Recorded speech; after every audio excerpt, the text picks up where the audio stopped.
What happens in a practice like today's when you kind of run out of one specific position? You just keep going, and you do what you do in a game. Stuff happens in the game. You got to switch personnel groupings. You got to be able to deviate off the schedule and off the scripted plan, and be able to get the other guys out there and give them opportunities. Like nothing better than like that happening in these type of environments. You want to strain these guys into the point of where they can go. Take ourselves into deep water a little bit and find a way to swim. And I think those are the things that we had to do today. I love this style of practice. I love the physicality of it all. I love the guys being able to fight through it and get all the stuff that you want to get done today. Couldn't be more proud of how we accomplished that today. Early on in practice, it looked like you and Deebo were catching up, having a nice conversation. Obviously, you probably can't get the details of it, but what is it like to have him there, if you can get the details? I've hated him so long. And it's so nice to have him back in a friendly atmosphere. But, he's been one of those guys that's been a highly competitive guy in the National Football League that you got to deal with. No matter what the circumstance of the game is, what the situation is of the game, you got to be aware. He's the ultimate piece that can move around, and you have to game plan around because his ability to run the football, his ability to line up at receiver, his ability to take screens, his ability to do a bunch of different things on special teams, whether it be return man or whatever the case may be.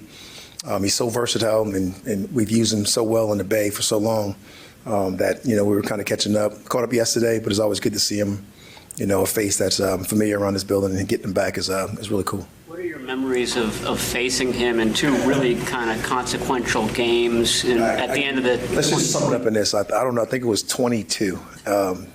And he caught this pass on us that we should have picked off, and I think he took it for about 60. And I think he was a free agent, and it played every day that summer. And I couldn't watch ESPN for the entire summer because I kept watching Deebo score a 60-yard touchdown on us. So those are the biggest memories I got on him, with him making big-time plays on us and them finding ways to get him the ball in unique situations and getting him the ball in space. And we know what he can do in space.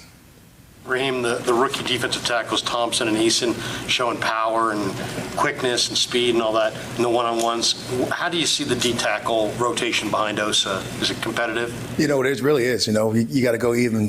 One of our guys is out right now, and Halton. He started off really well. You got C.J. West out there. You got a bunch of different guys.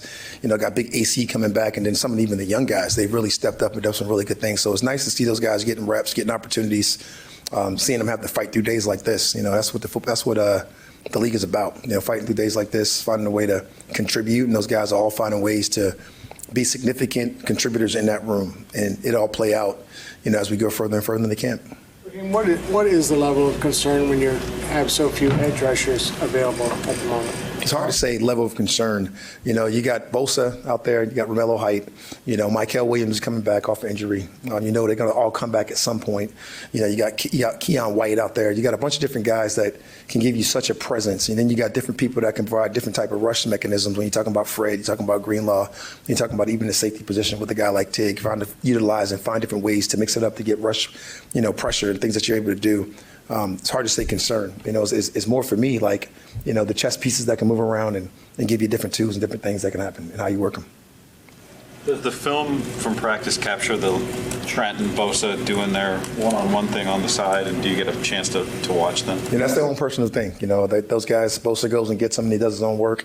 A lot of times he pulls Trent, he gets his one-on-one reps and things that he has to do, and then he goes over with Bosa and kind of helps those guys. And, when you see two vets like that working together, you kind of want to get away. Let those guys do what they do.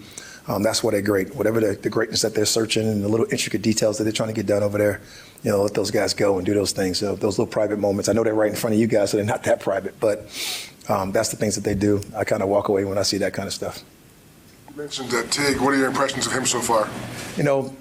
Tig and a lot of the other safeties have been really impressive. They've gotten hands on the balls, having a chance to knock some passes down, do a bunch of different things as far as covering, watching these guys really gain grasp of the defense and really communicate at a very high level with Fred. It's hard not to when you got those guys out there at the linebacker position doing what they do. To be able to read the right call and be able to communicate with those guys is really easy. So I'm very impressed with the guys being able to pick it up and how much they love football. That's the real cool part about this place. What's the Diameter of the North? He's known to be like very. I'm sorry, say that again? Diameter of the North. Okay. I remember anybody say his real name is so long. Go ahead. Oh yeah, Deebo. He's known to be very competitive around the league, but then you see him out there really excited to go up against guys like Mike Evans. A little bit today against Deebo Samuel. What have you seen from him? Especially in 11-on-11 drills, but from the competitor that he is.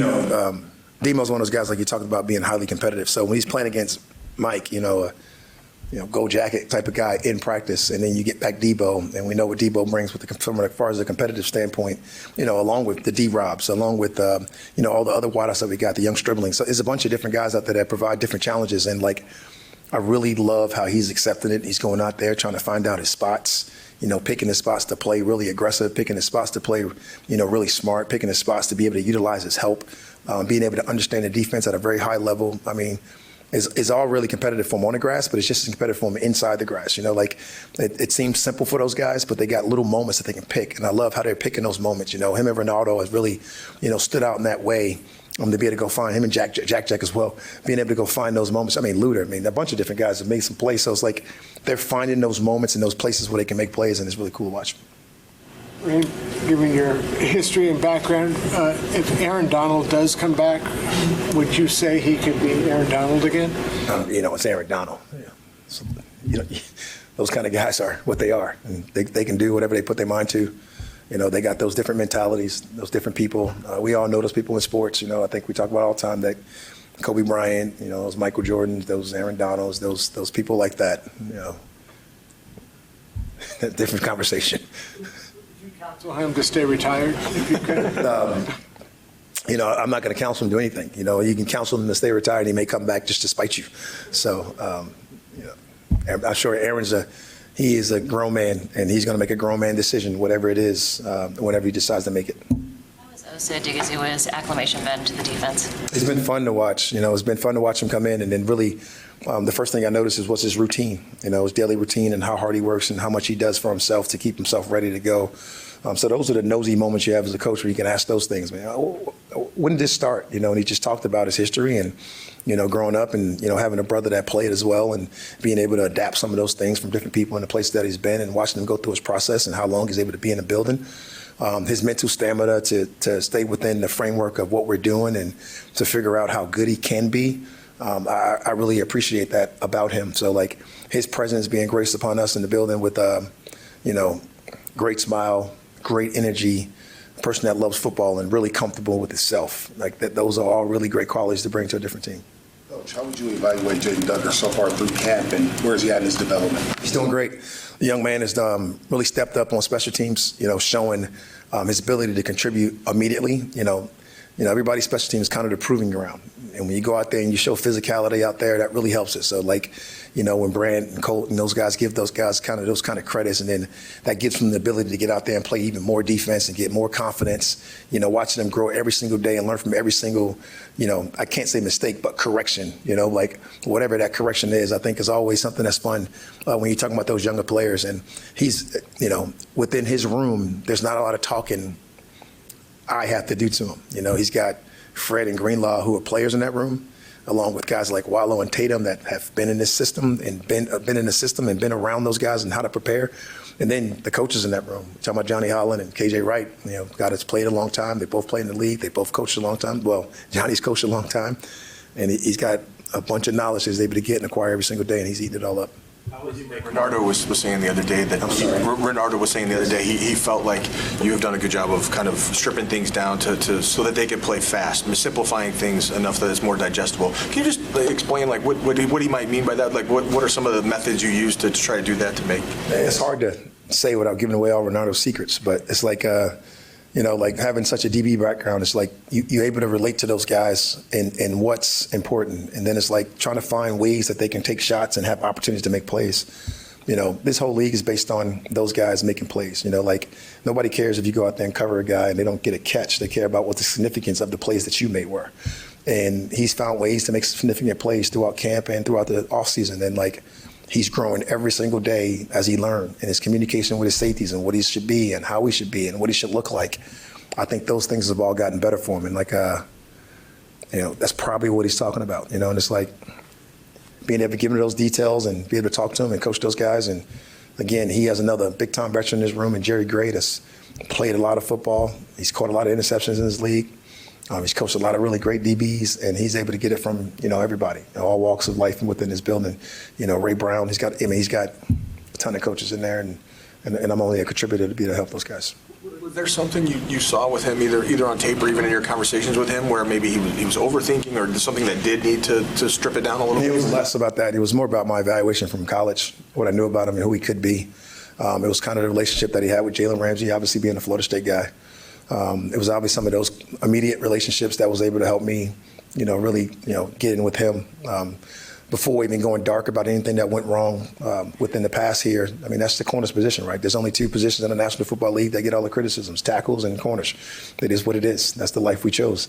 And it's like you got to find a way to ignore the noise and find a way to be the best version of yourself every day.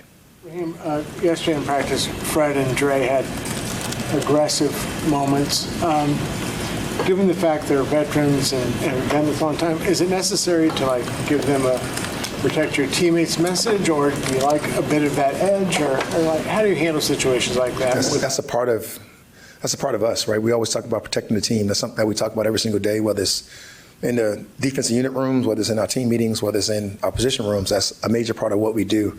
And you always get tempers to flare. And when you're talking to those adults, it's easy to be really critical and hard on those guys about what we wanted to look like. And they know what we wanted to look like. You can tell by their body language after, even when it happens. I told Fred the other day, he's starting to fight in practice and he's walking off the field and he's kissing every baby that's in sight. I'm like, you are the ultimate guy.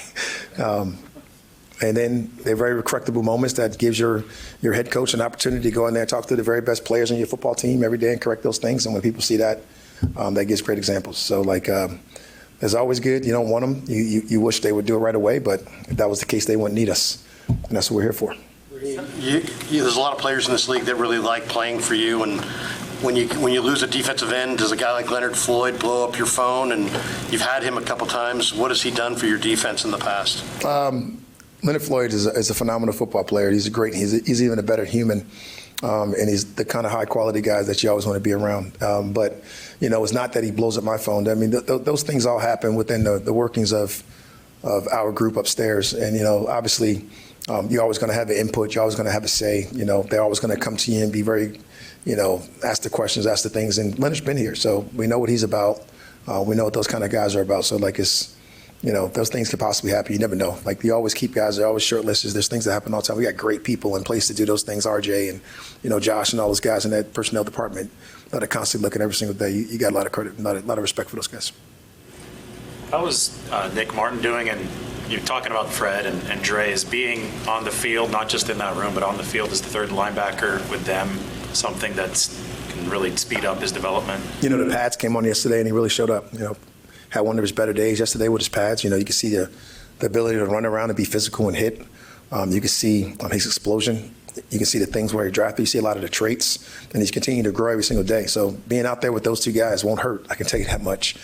So having the ability to get him out there and compete at a very high level, that's what you want. You want highly competitive spots, highly competitive people at all those spots going out there competing at a big time level.